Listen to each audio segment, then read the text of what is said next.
experience. So this big stadium was cheering for you instead against you. Right, What was that like when you made a play and you hear that whole crowd kind of coming down on you and they're cheering? A little better. That's kind of what you do it for, to be honest. That's kind of what you do it for. That feeling of that's what you put the work in. Monday, Tuesday, Wednesday, Thursday, Friday is what you come to practice for. You put the film study in so you can go make plays on the field and have fun with your teammates and with the fans. How was it?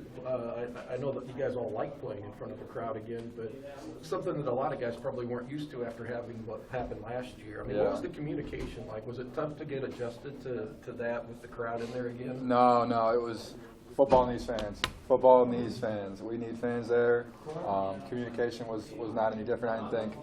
For me, it was just getting used to seeing them there because I didn't even get to play last year, so it was just really getting used to the game, the flow of the game, and seeing fans there and just getting used to it. But really, it was a quick adjustment, and I felt like as a team we handled it really well, and it was really good to just have that extra 90,000 supporting. So did any guys mention any issues with communication? Or no, I didn't hear anybody say anything about it. No, I think I don't think there's really a whole lot of negatives to having 90,000 people cheering for you. So. Yeah.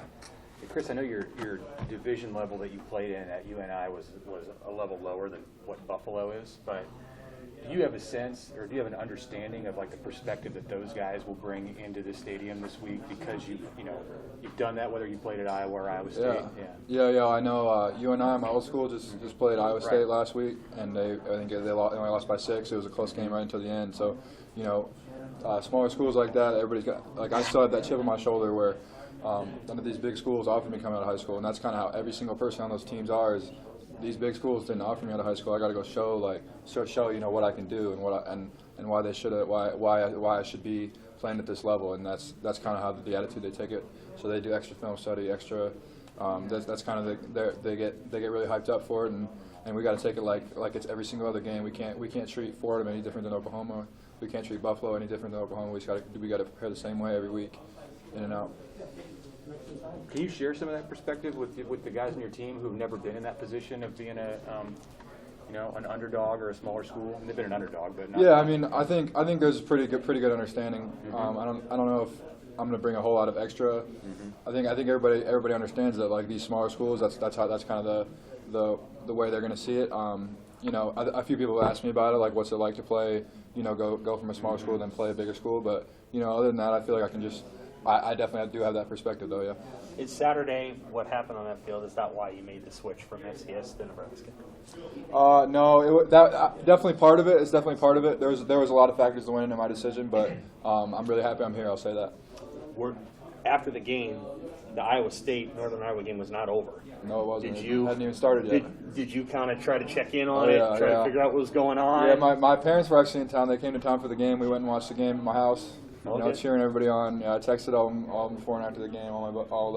Just saw my guys playing there. It was really fun to watch them go. Because the last time we played them, we went to triple overtime. So, and then this game they only lost by a touchdown. So it was just cool to go watch them play in front of fans again. Have them watch them go ball out. So that was fun to watch. And then Samari's old school on Saturday night. They beat Washington.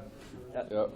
You guys you and Samari and Marquise and frankly Oliver Martin, you guys are all transfer guys. You've all had quite a bit of success pretty early in your career here. Why do you feel like you've all kind of done well in moving from different schools to here and being able to make an impact? I think it's a combination of just physical and mental preparation. I think our old schools definitely prepared us well. I know I can't speak for them, but for me, my old school prepared me well. Physically, as far as the strength program goes, and then as far as on the field assignments and understanding the game of football, understanding what the offenses are trying to do, I think I was really prepared well. And it's that, and then it's just the mindset that I'm going to go out and I'm going to play with these guys, and I am good enough to be on this field, and I belong here. And it's just that mindset where you believe in yourself and you believe that you have the ability to go do it. Is there a connection there? Transfers, the number of transfers in programs these days is different than what it was, even 3 or 4 years ago. So is there a connection there when you come in and then you see guys like Samori and Marquise and even like Chancellor Brewington scoring a touchdown on his first chance on Saturday? What do you feel for them? I'm so happy for them. I know. Chancellor, he was a walk-on too. So him to come in here and make such an impact right away is awesome. I was just talking to him the other day. It's really awesome to see. I'm happy for him, you know. And even right away, when I got here, I've actually played against Levi and Samori before in games. We played Montana and we played in South Dakota. So, you know, there's that connection right away. I actually texted him before I even got here. I was just texting with him like, hey, we played y'all. It's kind of cool that we're on the same team now. But just talking about the games that we played in, and you know, there's definitely that connection and that shared experience that we've come from. So. How much different are you as a player from maybe the first or second year playing college football to now? Just sheer experience. That's what it is. It's experience. It's reps. That's how you get good at football, right? Is taking the reps. I think physically, I was able to go do what I can do now. I think really it was just, you know, getting the reps at angle of pursuit, getting the reps at reading the offense, getting the reps at where to fit, where you fit in your coverage. And I'm still trying to improve every day, but yeah, it's night and day. Just how it feels much more natural. It feels like more like I belong compared to especially like the first year or two. I was trying to learn everything, and just getting more comfortable. It's really a comfort thing. It's really a comfort and a rep thing, and just getting the more reps you get, the better you get at it.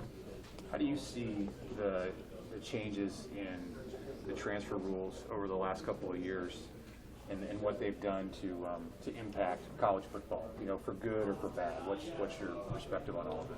I think it's a really good thing for college football. I think there's people that are going to disagree with that. I think it's a really good thing for college football. From someone that's done it, I think it was good for me to get you know, multiple different perspectives on how things are done. I think it was good for me to be able to go to different colleges. Not only that, but to find the situation that fits you best. UNI was a great place, but not just for me, but for everybody that transfers, they feel like they can find a situation that fits them better, and I think that's in general good. And the transfer portal, you can go in the transfer portal and then come back to your old school. So I think as far as it goes, I don't think it's necessarily like I don't think it's hurting.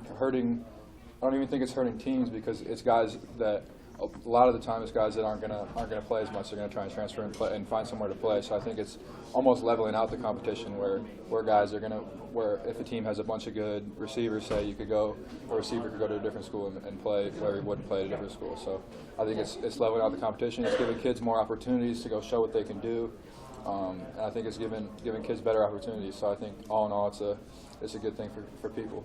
Have you talked to the other guys on this team who transferred in about what the experience was like to go in the portal? I mean, it's fairly new for college athletes. I mean, just like the uncertainty and the anxiety you might have. Yeah, it was definitely. I think it was the same way for most of them, and as it was for me, it definitely was stressful at first. It was as you said, it's the uncertainty thing.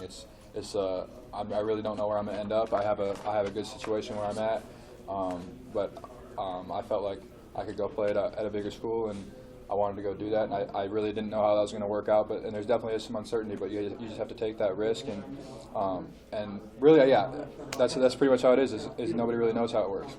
Before you go into it, it's kind of just you're going in blind, and you gotta kind of figure it out as it goes, and believe in yourself and believe in your abilities. So, what's the film tell you about Buffalo? They're a good team. They're a good team. They're gonna come out and play us hard. You know, we only had the one game. They just played the one game last week. They handled them pretty well, so they're going to be a good team. We're going to have to prepare, just like I said earlier, we're going to have to prepare just like it's Oklahoma, just like it's Wisconsin, just like it's Michigan State. We're going to have to, just like it's Fordham. Every game, every week's the same. We're going to have to prepare the same. So, how's the learning curve been from UNI to Nebraska for the defense? It's been good. You know, I'm really glad I got here in the spring, got a chance to get comfortable with it. It's really, I think I picked it up quick. It's just things are getting more natural, things are getting more comfortable. It's just easier to make all the reads, and because there is a lot at linebacker, there's a lot of different thought processes that go into it, and you have to be able to process a lot of things really fast. So it's just being able to get more comfortable with that, and just having time in the system to get more comfortable with it. I think you know, the learning curve with with the people around me, the players on the team, they help me a lot. Coach Root helped me a lot. Coach Chin's helped me a lot. So, you know, it's just having the people around you, they're going to help you, and the willingness to learn. So. What's been the opinion of how you guys have played on defense the first two games? We play well. Yeah, we play well. We've got some stuff to clean up. We've got some gap fits that we need to get better at. Some things in coverage that that we need to improve, some detailed things to get better at, to get ironed out. But as a whole, I think we're playing hard. We're not loafing. We're running to the ball. We're hitting hard. We're tackling well. So we just got to continue to do that and iron out those details. What do you appreciate about kind of the trio you guys have formed working together? Those guys are awesome. Those guys are some of my best friends. I hang out with them outside of football. That's another thing that's helped me a lot with learning the defense is I can just go ask them. I don't have to. Coach Rue's got a lot of people to coach and a lot of people to talk to, and it's nice if I can just go because they've been here for 3 years now, so they understand the defense, they get it. So I can go ask them if I have a question on the defense, and it's nice, just have those guys around and mess around with those guys in the locker room and on the bus and everything. So yeah, it's good. You can speak to this probably better than some. What's the difference now in college football with like the lack of gap between, like a Buffalo and Nebraska, Northern Iowa, Iowa State, picking them to the wire? Yeah, I think there's a lot of talent everywhere. I think even the smaller schools have the ability to develop talent as far as strength and conditioning are at a really high level right now everywhere. I think everybody's got the ability to develop talent and to bring a guy in and develop him. And there's really good coaches everywhere. There's really good coaches who understand football, who understand how to coach kids. I just think it's a combination of those things, and those teams are going to come out, and when they play bigger schools, they're going to give it everything they have, and they're going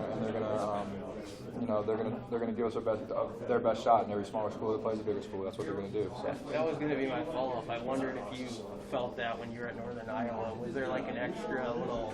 Yeah, we played Iowa and Iowa State. And there's definitely that little extra, like, I need to prove myself. I need to go prove myself because these schools didn't offer me. Only the smaller schools offer me, so I got to go prove that I can go play with these guys. And there's that little extra edge you got that game for the smaller schools. You expect Buffalo, a team that's just going to challenge your run defense pretty heavy this? Yeah, they're going to be a good team. We got to prepare just like we prepare every other week, but they're going to be a good team. Yeah.